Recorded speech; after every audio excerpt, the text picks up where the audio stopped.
Hi BookTube, welcome to Jackie's Literary Corner. I am Jackie, and I am going to update you guys on what's going on. Do a kind of a recent reads or Friday reads video, whatever you want to call it. I am filming this on Friday, so I guess you could call it a Friday reads. So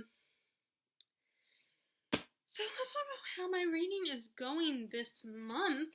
So I noticed that I might not be able to have books to physical books to show you guys when I do my wrap up, because I'm reading a lot of library books right now. Unless I squeeze in a few of my shorter, like I do want to read like The Ghost Tree. I want to read, and some of my and these two as well. At least read a novella from this one of them at least, maybe more than one. And then I feel like this should be my next Edith Wharton I read, which is a collection of some of her novellas, which each take place in a different decade. And this was actually, I wish I could remember what those were called. Those collections where they're hardback books the covers are black with the author's last name, kind of like how when people think of nowadays older authors, we say, Tolkien or,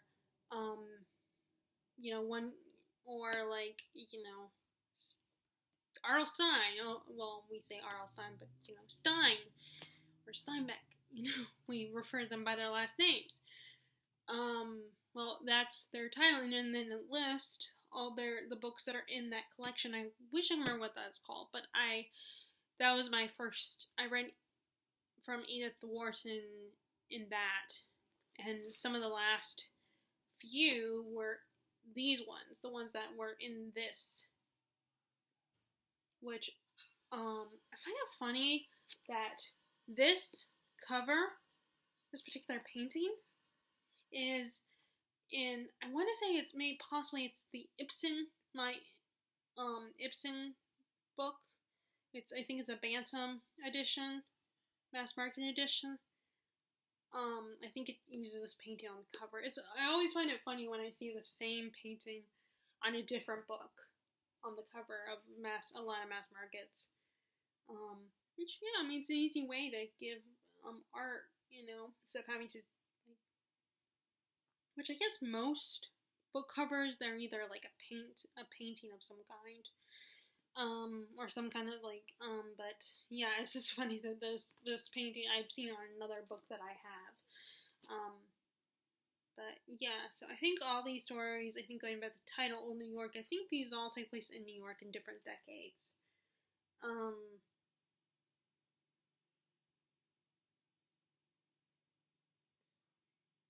Okay, yeah, it's, 1800s. I was thinking the 1900s.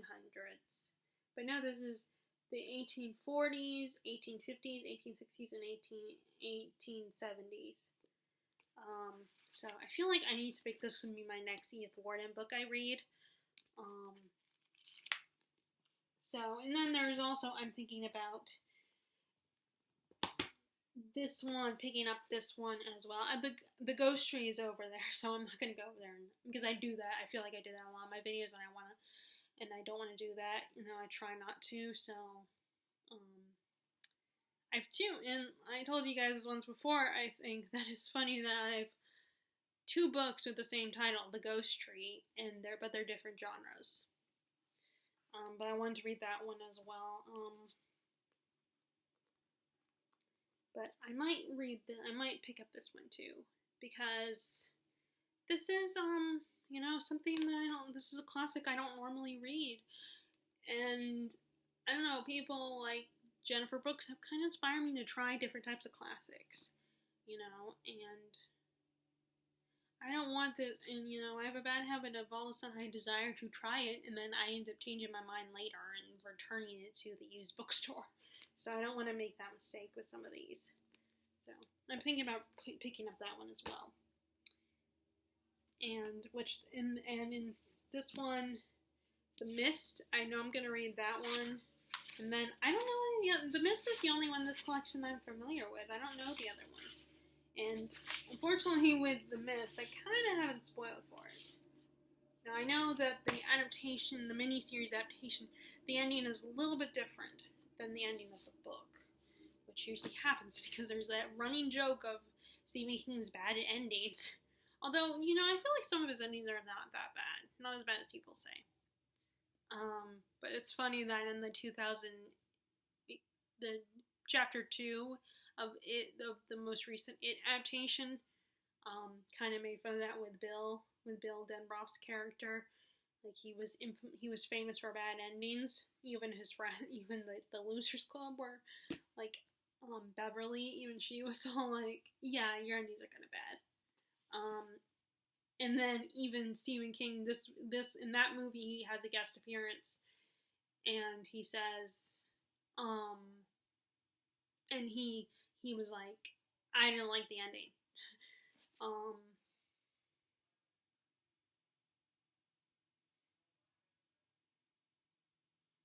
But yeah, I want to at least read The Mist, if anything. So, and I don't want to make the same mistake I made with the Secret Window, Secret Garden. I think that's what it's called. Where I saw the movie, I've seen the movie quite a few times, and now I tried to read the novella, and I just can't do it. I don't feel inspired to read because I already know what's gonna happen. And with The Mist, I do know, but I've never, I haven't seen the miniseries adaptation. I do want to at some point. So anyway, okay, so I'm gonna talk about. There's a book that I have unofficially DNF'd. I'm not sure if I'm gonna ever pick it up again or not. I might buy it. I might not. I'm leaning towards not doing it, not getting back into it because I just don't. It's kind of disappointed by it. Now with Imaginary Friend, I do want to buy it at some point. I am still interested in that one. It's just I feel like I need to buy it because it's a 700 plus page book. And and as I explained before, my issue is when I get a book that's long and chunky and that's taking me a while to read from the that I borrow from the library, I end up having to return it because I don't like the feeling of knowing that at some point I'm going to have to return it. And a lot of times, especially with longer books, now in the case of the one I'm going to talk about, it's not that long. It's close to 400 pages, but that's not terrible. But it's just there's other reasons why I'm choosing to DNF this book. But I know I can renew it. But it bugs me because I just still feel like, okay, I have to get this done so I can return it at some point. And I can't keep it forever because it's not my problem, it's not my book. I don't like that feeling, that pressure. And it gives me anxiety and I end up thinking about it and obsessing over it.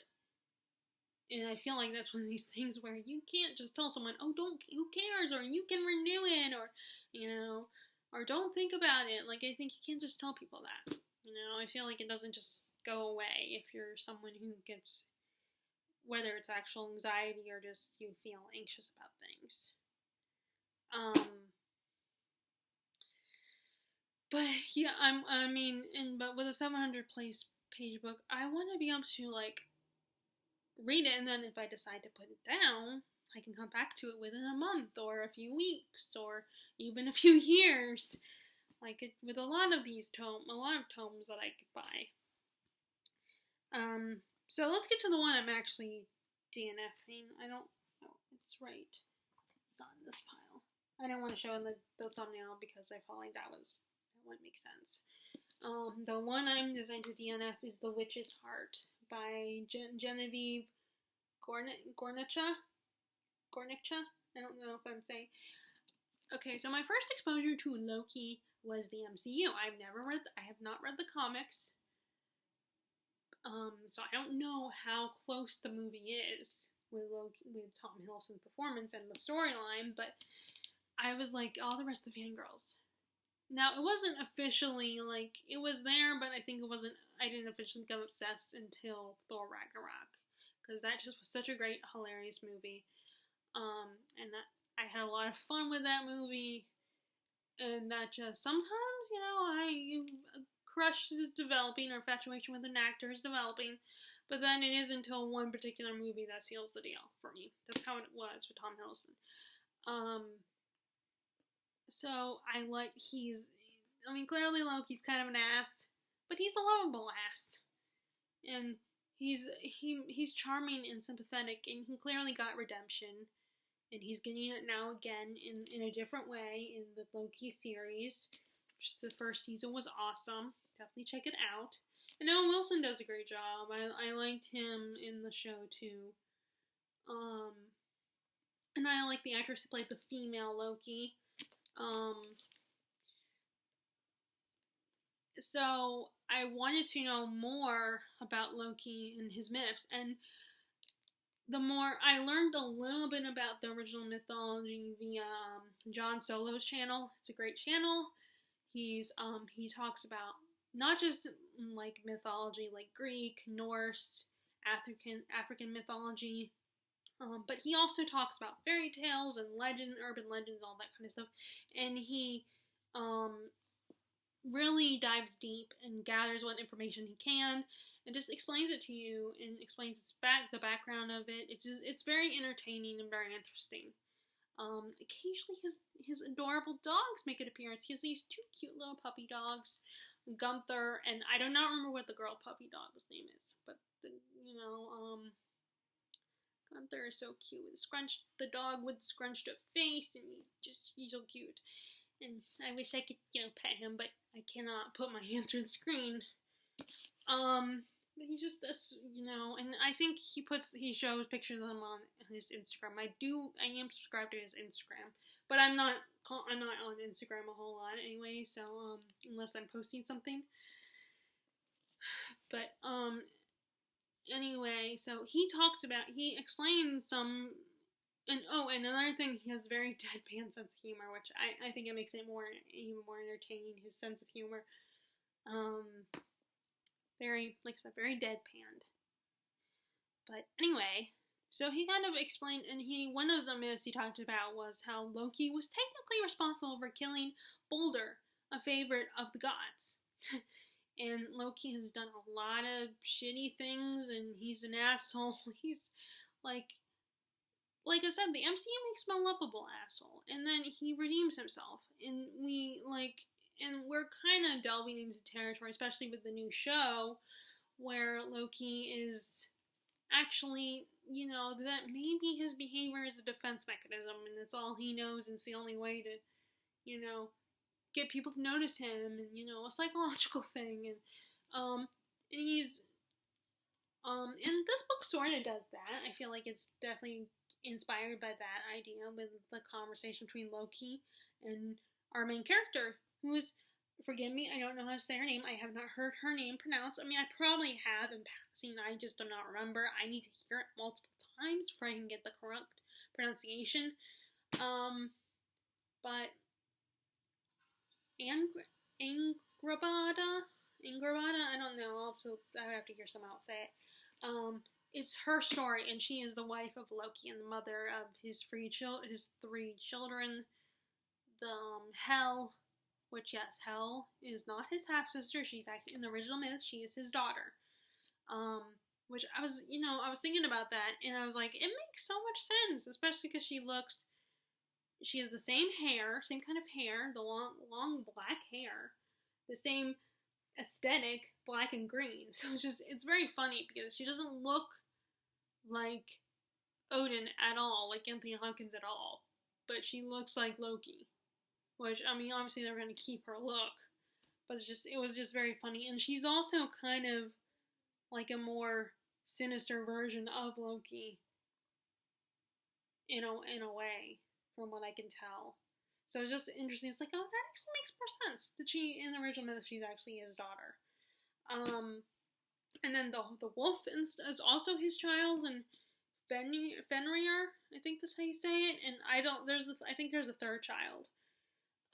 Maybe that child, but so maybe she's the child of only two of his children, and of course they are part of Ragnarok and everything.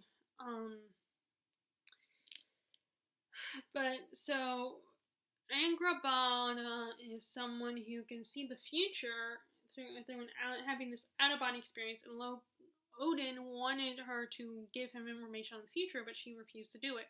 So he tried to burn her, but she cannot die.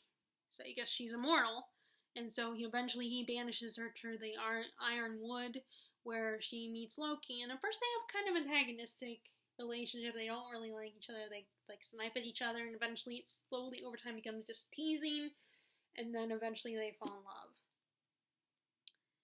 And so, and then I believe it goes sour in the second part of the book, because I kind of let myself get spoiled by looking at reviews.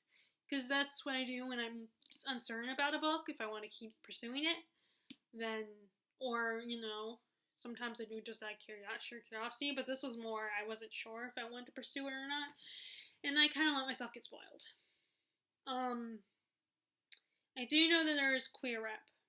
There's, female romance event at some point in this book, but I have not gotten to that part. But like I said, I was spoiled by the reviews. But like Cersei, not a lot happens in this book. Like we just kind of see, which is really sweet. We see her being a good mother, taking care of, prioritizing, trying to take care of herself and be independent, which is great, but it's kind of boring. Like there wasn't too many, but she spends the whole time waiting for Loki to come visit her, constantly defending Loki because he does a lot of horrible things, and to her friends guiding to the point where they have a fight about it, and they weren't talking to each other. And it's just very frustrating because as much as I crush on Tom Hiddleston as Loki in the MCU, he's an asshole. Loki is a horrible person.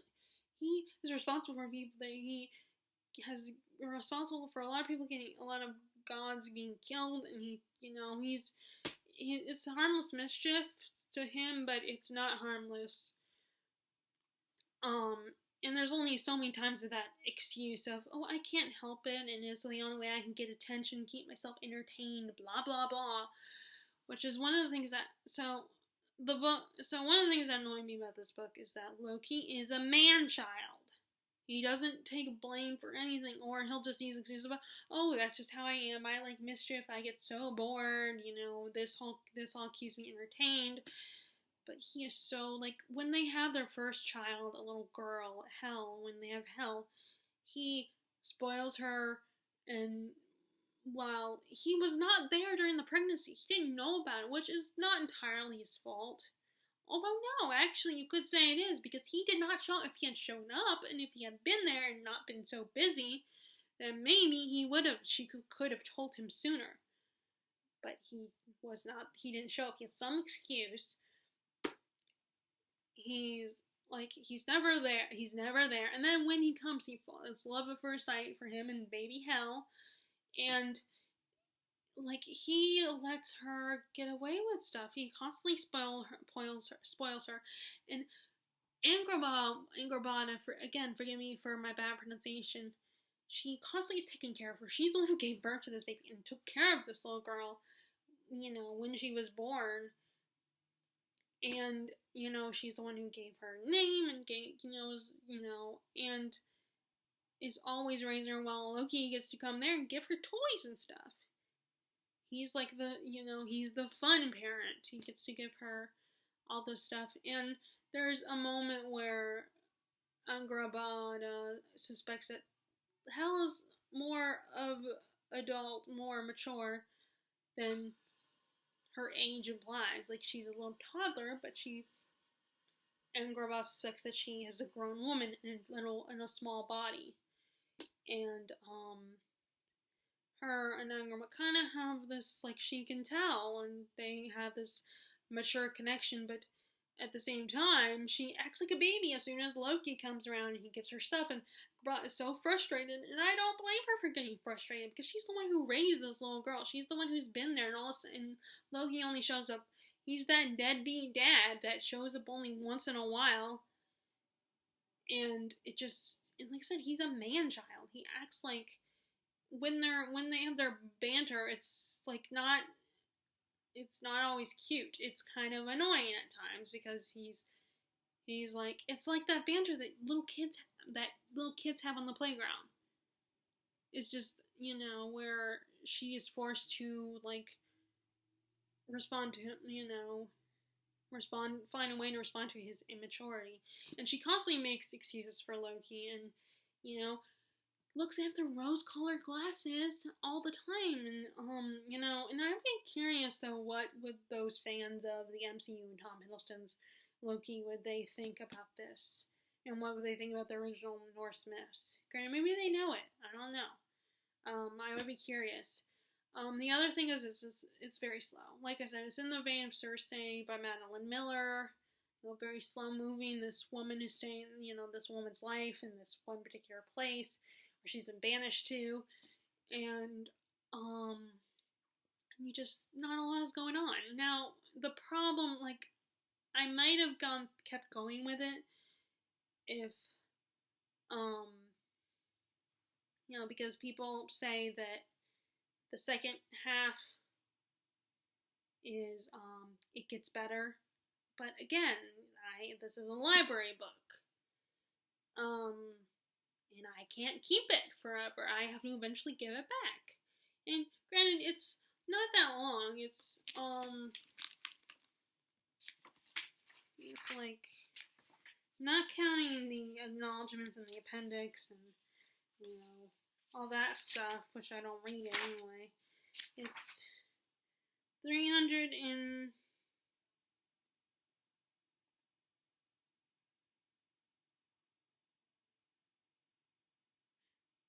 Okay.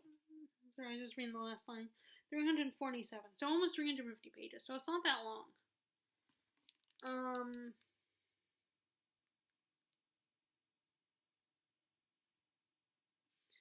Sorry, I'm reading. I'm tempted to, like, looking at it now, I'm thinking, oh, let's give it a shot. But then I don't know. Maybe, I don't know, it might not still be an official DNF, I don't know, but it's just, there were a lot of aspects that I just, like I said, I don't know if I want to keep going with it. But anyway, so yeah, there's that.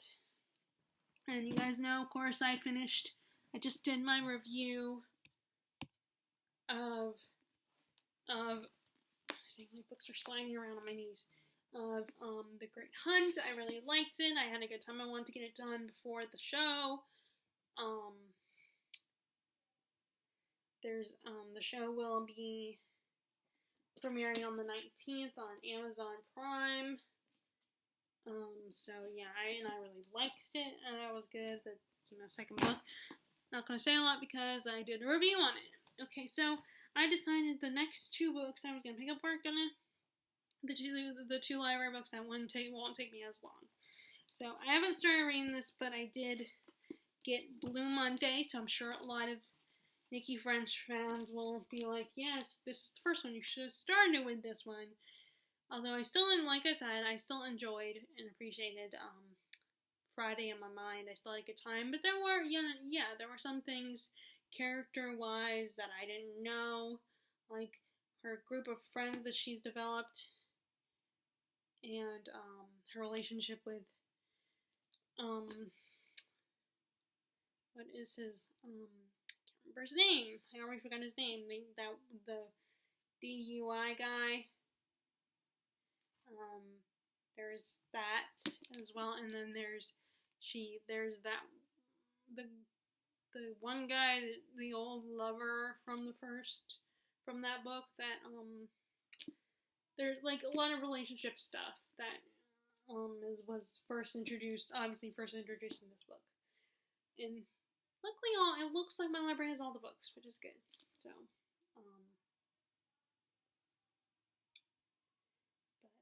yeah, so I'm going to read this one, but first I'm reading one that I've been dying to read, but I didn't want to buy it. I want to wait until it comes out on paperback.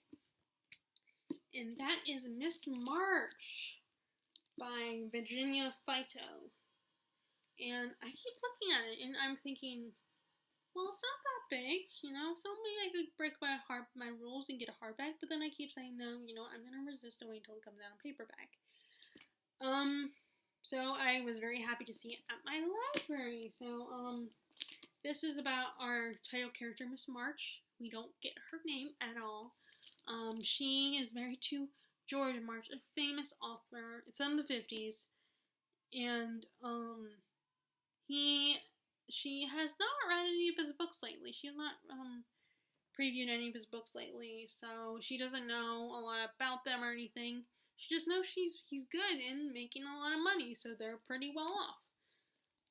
But then one day when she finds out from an acquaintance that his main character, who is a whore, or at least, and considered plain and ugly, is inspired by her, supposedly.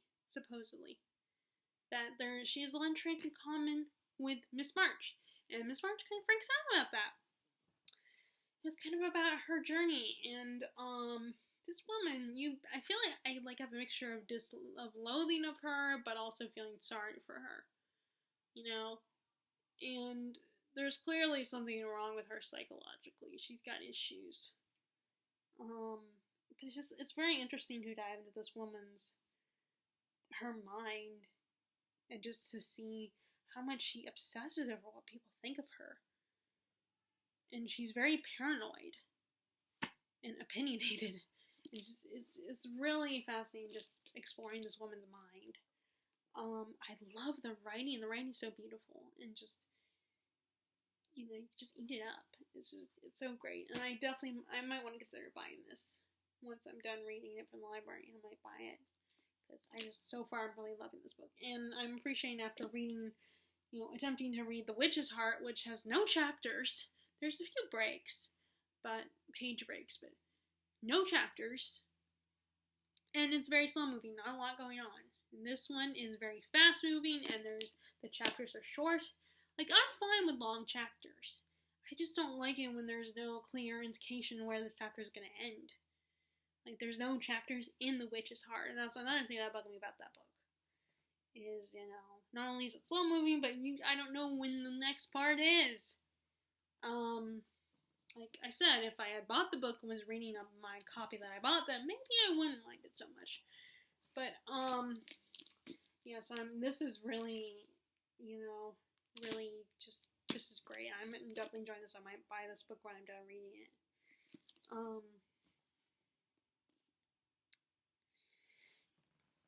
And then I am also, like I said, I already talked about Blue Monday. I haven't started reading it yet, but I'm going to read it.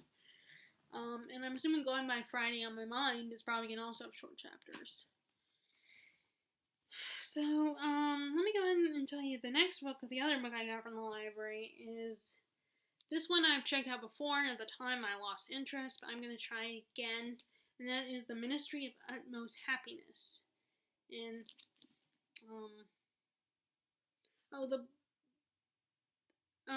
it's the author, I don't know how to say it, Arundhati Roy.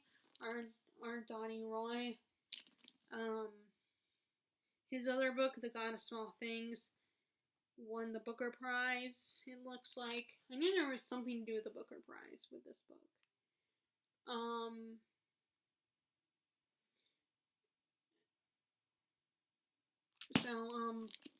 I know that Jen from Insert Lyric Pun it's one of her favorite books, so I thought I would try it again.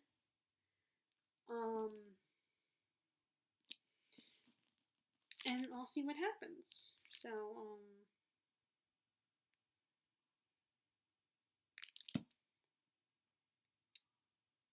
and it looks like I scanned back flap description, and it sounds like it's a love story, particularly in the Middle East. It sounds like it takes place in the Middle East.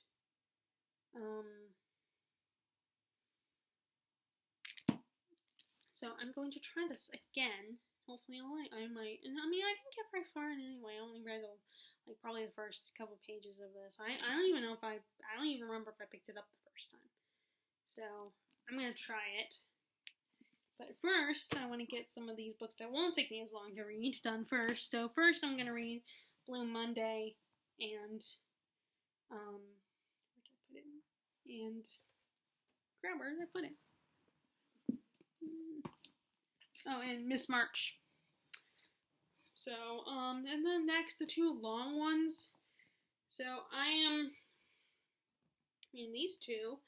I've picked it up lately, but I have this weekend now, so to read this one. So, we have the Brothers Karamazov. I'm gonna read this one as well. It's definitely really interesting.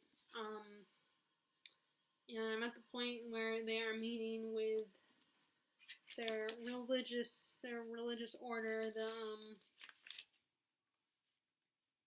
and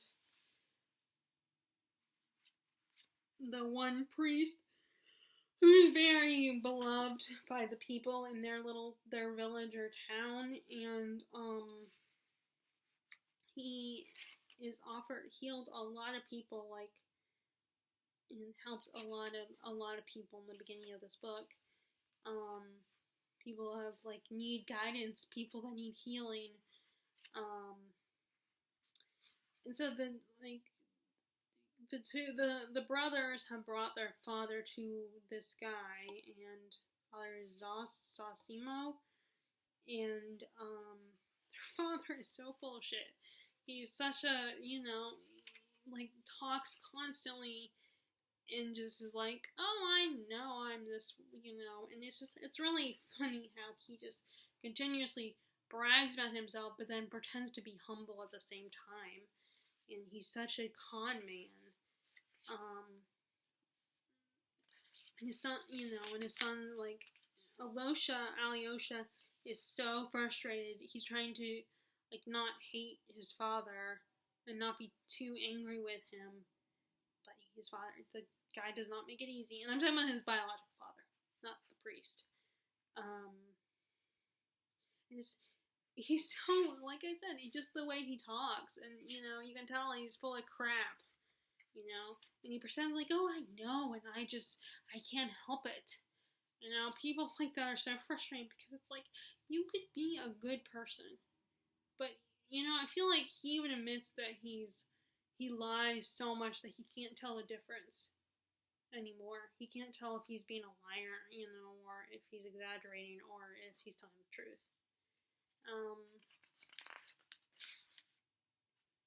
So, yeah, I haven't entirely gotten super far, but, like, the problem with these books, this one, and then the other book I'm reading, is there's not a lot to talk about, not a lot of plot to talk about, but so much detail and background on these characters, really diving deep into them.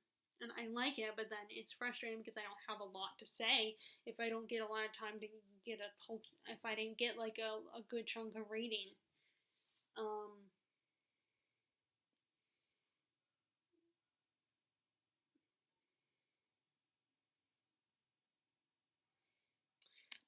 But I'm liking this. The brothers are so interesting. They're so different from each other. And then you have, and then I finally, so this is a book that, let's see, it's Anne Rice, clearly. So this is one that I used to have a mass market copy of it, and I got pretty far with the book, but I wasn't a big fan. Like, I shouldn't say that. I was not feeling the book, and I wasn't sure if I liked the direction it was going into. But I remember liking the writing and I enjoyed the story to an extent, but I just wasn't sure if I was ready to go as dark as it does. So I wanted to give this one another shot.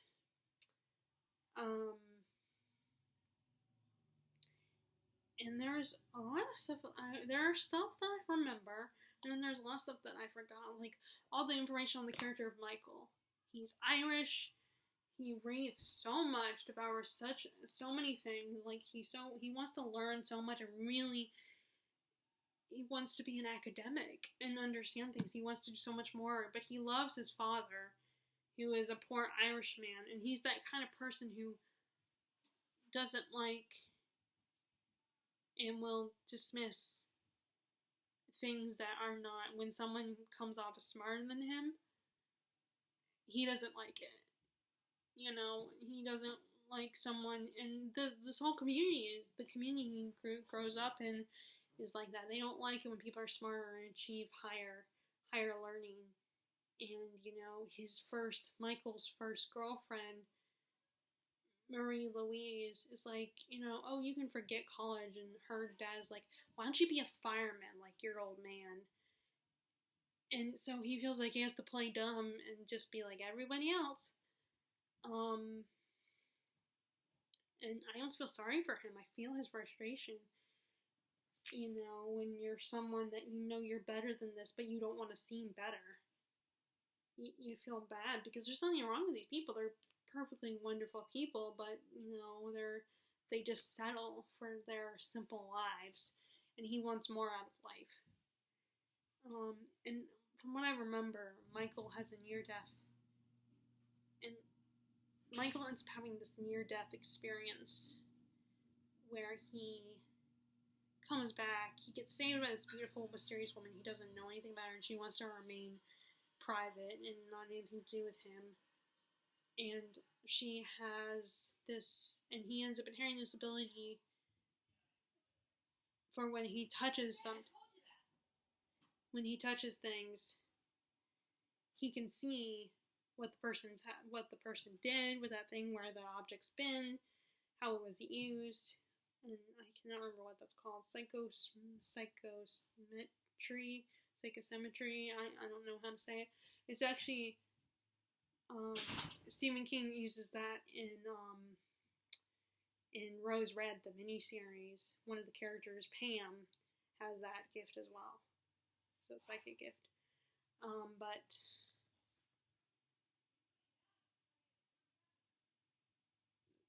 it's and to the point where he has to wear gloves. He can't touch anything. I feel really bad for him. We also we get a lot of background on the witches, the Mayfair witches, and Deidre is kind of in this catatonic state. Deidre Mayfair and her daughter is living in San Francisco, where Michael coincidentally is, and she's a doctor, and the doctor that's trying to help Deidre doesn't understand why her own daughter doesn't want anything to do with her, and why she's not there to take care of Deidre, and he feels sorry for her and does everything he can to help her. And at one point he starts seeing this mysterious thin man leering that constantly will appear and then disappear instantly. And he doesn't know if he's a good guy or a bad guy. We know that the doctor suspects that he doesn't want Deidre to be on all that medication. That supposedly puts her in this catatonic state. And then there's we learn about let's see if I can find it. The Talamasca, I can't find it, but it's this organization that researches the Mayfair and studies supernatural experiences, and that's how the doctor got involved. That's not how he got involved, but one of the members from that group, Aaron Leitner, approaches him, and he shares his story of what happened with Deidre, and that's how we get his encounter with Deidre Mayfair. And we get little bits and pieces of each of the aunts, Carlotta Mayfair, Millie Mayfair, and I can't remember the other. They kind of remind me a little bit of the aunts in Practical Magic a little bit, except for a little colder than the aunts in Practical Magic. The aunts are actually very nice and friendly, and while these women are kind of cold and distant and just don't want anything to do with the public, because they know how the public would feel about them. So obviously it's a chunky book, so I haven't got very far, but I mean you get a lot of information, but it still feels like it's not I've just scratched a little bit of the surface of the story. So, I want to read some more this weekend of this one. But here, my biggest struggle is I want to read books like this and Brothers Karamazov, but I also feel like I need to read some of my shorter books as well. Because I know this will take a long time, along with the Brothers Karamazov. But I especially need to get the Brothers Karamazov done as well. So,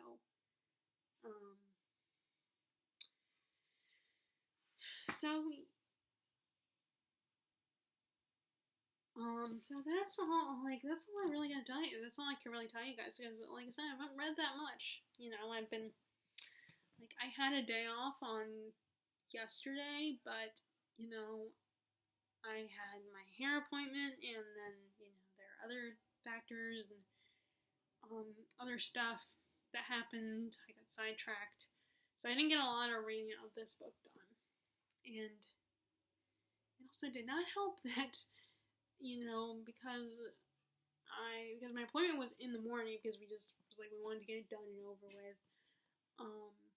So that my mom scheduled an appointment early in the morning, so I didn't get to run early in the morning because I wouldn't have time. I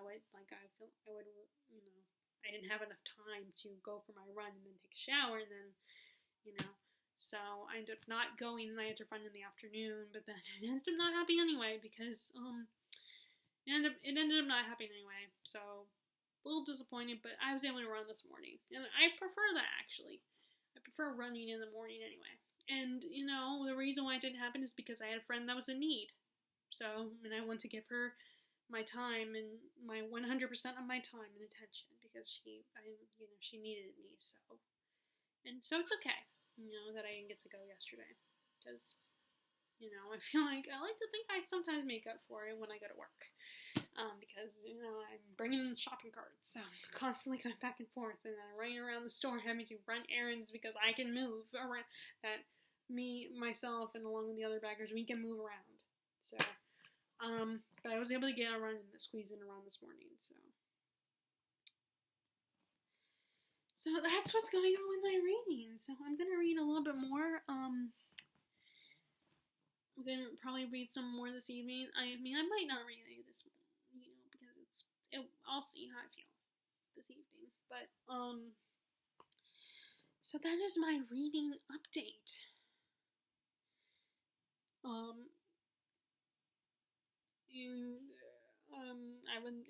I hope if you guys like this video, if you guys like this video, be sure to give it a thumbs up, click subscribe if you haven't already, click the bell notification if you want to be notified when I post new videos. I hope you all are doing well, enjoying your reading, and staying healthy and safe. And I will talk to you all later. Bye!